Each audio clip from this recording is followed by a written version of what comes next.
The story begins with Najib and Hakim, two young Indian men arriving at a Saudi airport, worried as they face the passport officer. Struggling with Arabic, they ask for help. Once cleared, they search for their sponsor, but can't find him. An Indian worker reassures them the sponsor will arrive, but it may take time because it's a Friday, a holiday. After waiting, a man aggressively questions if Najib is Abdullah. Confused, they try to answer, but don't understand him. He storms off, only to return moments later, realizing they are the workers he's picking up.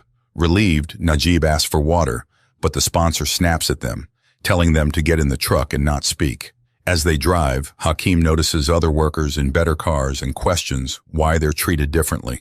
Najib advises him to keep quiet. Exhausted, Hakim asks to stop at a place with a phone, but the sponsor gets angry again, warning them to sit properly or risk getting stopped by the police. Hakim dozes off, and Najib covers him from the cold. Hours later, they arrive deep in the desert. The sponsor calls out a man named Abu Khaled and orders Hakim out, keeping Najib in the truck. Worried, Najib asks for a phone to call their families, but he's pushed back. Hakim, terrified, pleads for help, but neither the sponsor nor Abu Khaled understands. Abu Khaled takes Hakim away, leaving Najib devastated. Najib is dropped off elsewhere in the desert with a man named Jazer. He begs Jazer for a phone, but Jazer dismisses him, saying, "Tomorrow," leaving Najib to sleep in the cold desert. Feeling lost, Najib tries to communicate with an old man, but the man doesn't understand him, asks for water. The man directs him to a barrel and asks. Najib drinks desperately. Suddenly, a camel appears, startling him. He asks where he can sleep, and the old man casually says, "Anywhere." Najib finds a tent and lies down beside Jazer, who's already asleep. A flashback to India shows Najib working as a construction laborer. A co-worker, smoking a Gulf-sourced cigarette, offers to help Najib get a visa to Saudi Arabia. Najib, penniless, takes out a loan, using his house as collateral, convinced that 2 months of work will cover it. He hands over his savings to Karuva, the contact, but nervously asks if the visa is real. Karuva takes offense, but Najib apologizes.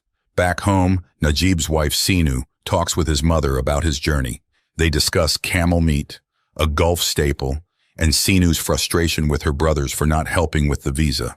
Najib requests biryani before leaving, worried about his pregnant wife. Back in the desert, Jazer wakes up angry, kicking Najib out of the tent and threatening him. Scared, Najib spends the night in the open. The next morning, Najib hears goats and sees the old man milking one. He's given some milk to take to Jazer, who's praying. Najib delivers the milk and is told to go to the Indian man for job instructions. Confused and terrified, Najib pleads for help, explaining he was promised a job and a room. Jazer, frustrated, throws him out and orders the old man to teach Najib the job.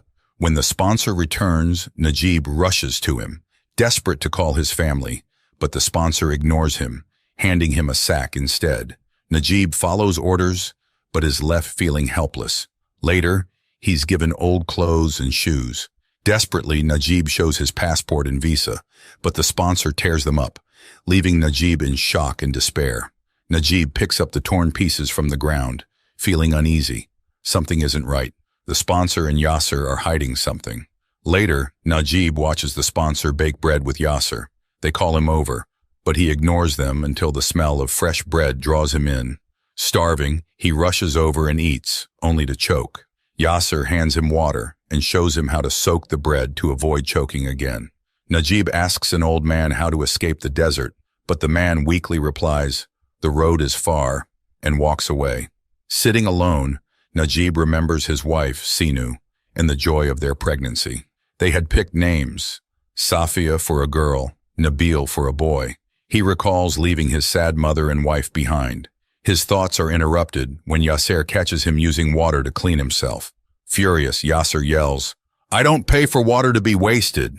He warns Najib to use sand next time.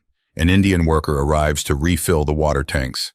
Najib seizes the chance and begs for help, but the sponsor catches them. Enraged, the sponsor accuses the worker of helping Najib and strikes him. Najib grabs the sponsor's hands in defense, which angers him more. The sponsor rushes for his rifle, threatening to kill Najib. Panicked, Najib grabs the rifle, but the sponsor hits him on the head, dazing him. As Najib lies on the ground, water flows over the sand, reminding him of swimming with Sinu in India. He recalls their wedding day and the love they shared. Overwhelmed with sorrow, Najib cries out for Sinu. Later, Najib asks the old man how long he's been there, but the man responds with a strange song, lost in madness. The next day, Najib struggles with his tasks. He tries to milk the goats, but gets kicked. Yasser, frustrated, forces him to keep trying. Najib notices the old man is missing, but Yasser brushes it off and gives him more chores. Terrified of more punishment, Najib tries again and gets hurt. One of the goats charges him, knocking him out. He wakes up to the sponsor firing a shot, scattering the animals. The sponsor drenches him with water, ordering him to gather the goats. To Najib's surprise, one goat calls the herd back, without him even trying. Overwhelmed, Najib hugs the goat, grateful. As time passes, Najib becomes unrecognizable. One day, he catches his reflection in a car mirror. Shocked by his wild appearance, he tries to trim his beard with a broken piece of the mirror. The sponsor mocks him, asking, "Still think you're handsome?" Defeated, Najib stares at the sky, questioning his suffering. Suddenly, vultures circle overhead. Najib rushes over to find the old man's body. Devastated, he sits beside the corpse, crying for his mother. In desperation, he runs into the desert, but is shot in the leg by the sponsor. The sponsor catches up and beats him mercilessly. That night, Najib escapes, drinking from the goat's trough out of desperation.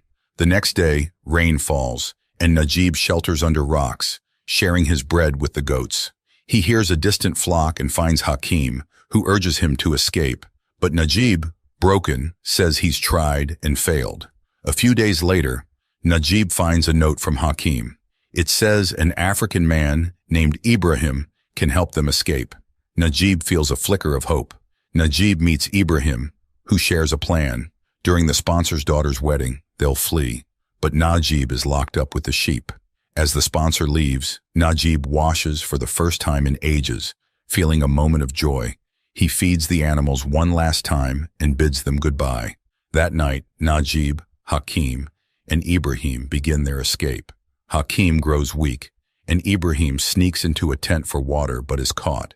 Shots are fired, but they escape. The next day, they wander the desert, hungry and thirsty. Hakim begins to doubt the path, but Ibrahim pushes them to keep walking toward the sun. Suddenly, they stumble upon a decomposing camel, terrifying Hakim. They stop to pray, but realize they're in a snake den. Ibrahim pulls Hakim to safety and warns Najib to stay still. Najib's feet swell from walking barefoot on the scorching sand, and Ibrahim wraps them in cloth to ease the pain. Hakim, exhausted, collapses, regretting their decision to flee. He blames Ibrahim for leading them into this nightmare. But Ibrahim, still full of hope, urges them to keep moving. Hakim begins to hallucinate, mistaking sand for water, and soon collapses, blood pouring from his mouth. Najib desperately pleads for help, but it's too late. Hakim dies in his arms. As if in response, a violent sandstorm hits. Heartbroken, Najib refuses to leave Hakim's body, but Ibrahim forces him to move as the storm engulfs them. After the storm, Najib is consumed by grief, but Ibrahim pushes him to keep going. When Ibrahim collapses, he notices Najib's swollen feet. At that moment, a lizard appears, leading them to a well where they drink slowly, regaining some strength. They spot signs of a road nearby, but see no one.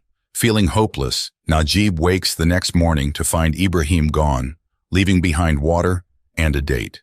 Fearing the worst, Najib eats the food and continues on alone. He stumbles onto a road, but no one stops to help. Exhausted, he sleeps by the roadside. The next day, a kind stranger offers him water and a ride to the city.